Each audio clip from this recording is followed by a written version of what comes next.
Hey Barons, it's Miss Carp. I'm gonna come over and see. Hi guys. Anyway, we're gonna talk about the unit circle in trigonometry, and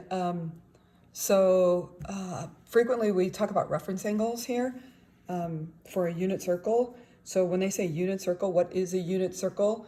This means every radius in the circle is 1 unit. So from the center out, that would be 1, that's 1, that's 1, and that's 1. So all the radius are 1 unit. Whether it's 1 inch, 1 foot, it doesn't matter. This is always going to be a 1.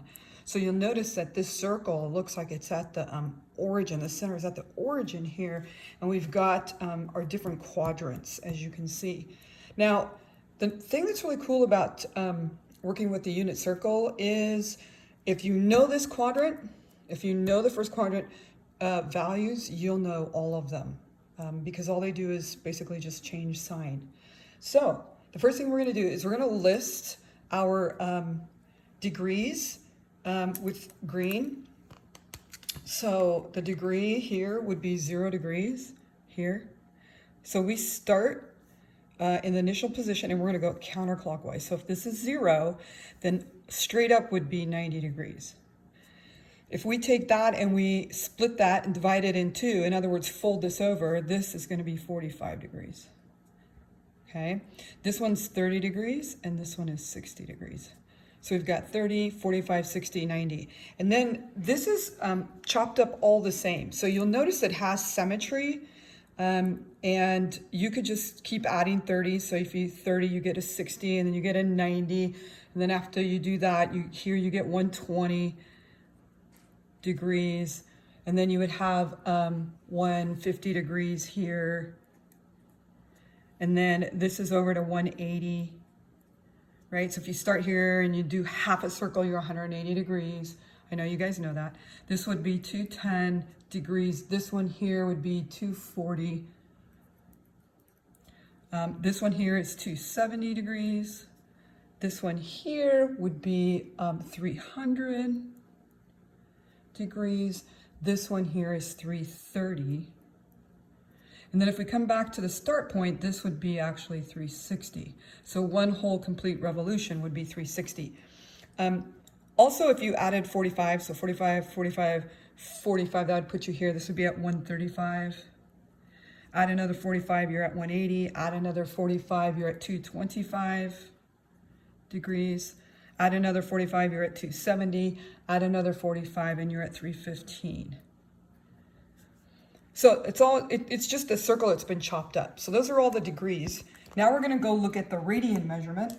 And radian measurement has pi. And so I'm doing those in red. So this would be 0 radians. And we don't write the word radians. And we don't put degrees because it's not degrees. So this would be 0. And this would be pi. So what's halfway? Well, pi over 2. This would be pi over 2. And that makes a lot of sense. So if we took pi over 2, like we did 90 divided by 2, if we did this and multiplied by 1/2, which is the same, this would be pi over 4. All right, so you notice that all we're doing is we're chopping things up, okay? So for this, now this is going to be pi over 6. This will be pi over 3. And so you'll notice that what you're getting is you're getting different amounts of pi over 6. So you get pi over 6, 2 pi over 6, 3 pi over 6, 4 pi over 6, right? So that's 2 pi over 3, 5 pi over 6, that would be here. And if we did 6 pi over 6, we'd be right back to pi, right? So then we'd have 7 pi over 6, which will be right here. 8 pi over 6, which that'll reduce. I'll get that one in a minute. 8 pi over 6, so then we have 9 pi over 6, and that's 3 pi over 2. And then here we have another pi over 6. So here we had 9 pi over 6, so this is going to be 10 pi over 6. Oh, that's going to reduce as well. 11 pi over 6. And 12 pi over 6 is back to 2 pi. So you'll notice that all of our radian measurement that can be reduced, we really do want to reduce them. So if I took this one, this would be 5 pi over 3. And you'll notice you can get them the other way by doing pi over 3. All right, so we can do pi over 3, then we add a pi over 3, that's 2 pi over 3, 3 pi over 3, 4 pi over 3 goes here, right? 5 pi over 3, and 6 pi over 3 is back to 2 pi. So you notice that you can just kind of count based on the denominator. So this would be pi over 4, 2 pi over 4, 3 pi over 4, 4 pi over 4 reduces to pi, 5 pi over 4, right? 6 pi over 4, 7 pi over 4, and 8 pi over 4 again gets you back to 2 pi. So this is in radian measure, the red is in radian measure, and then the green is in degrees. So what ends up happening is when you guys have the measurements like this, this literally is taking a 45 degree right triangle and it's putting it in this unit circle. Well, we already know this is 1, right? So if this is 1, we have to divide the other lengths by the square root of 2. So if I divide the other lengths by the square root of 2, this outcome would be 1 over the square root of 2 and 1 over the square root of 2.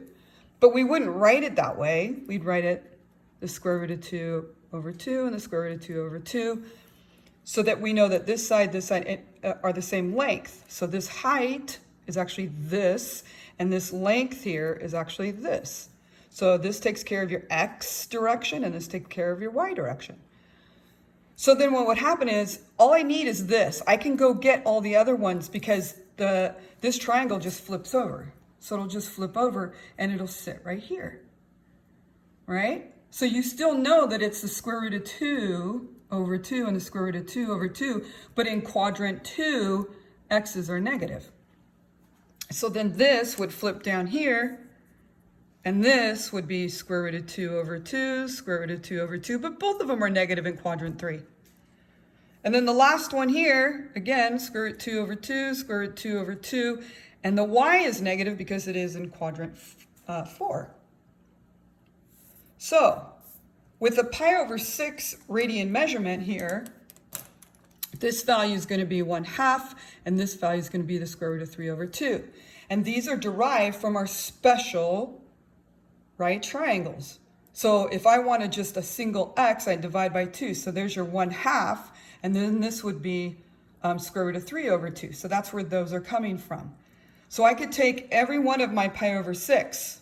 I could go over here and flip over there, and these values will be in the same spot.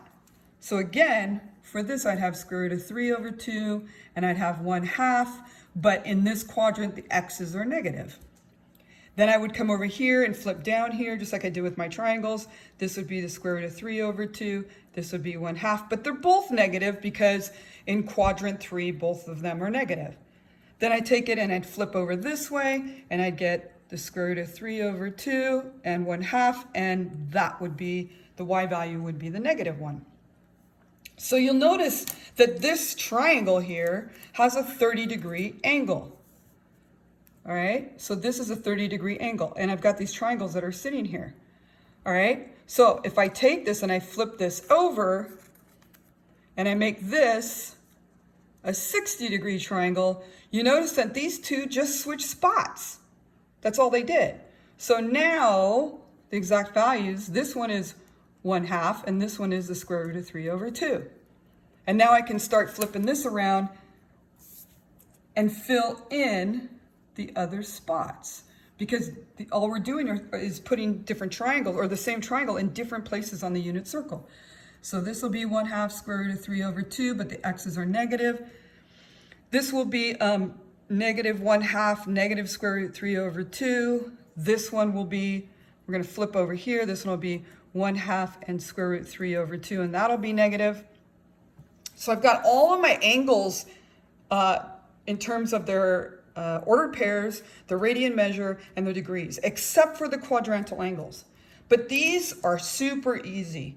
So for these, we already know this is 1 unit, and that's in the x direction, and it's 0 in the y.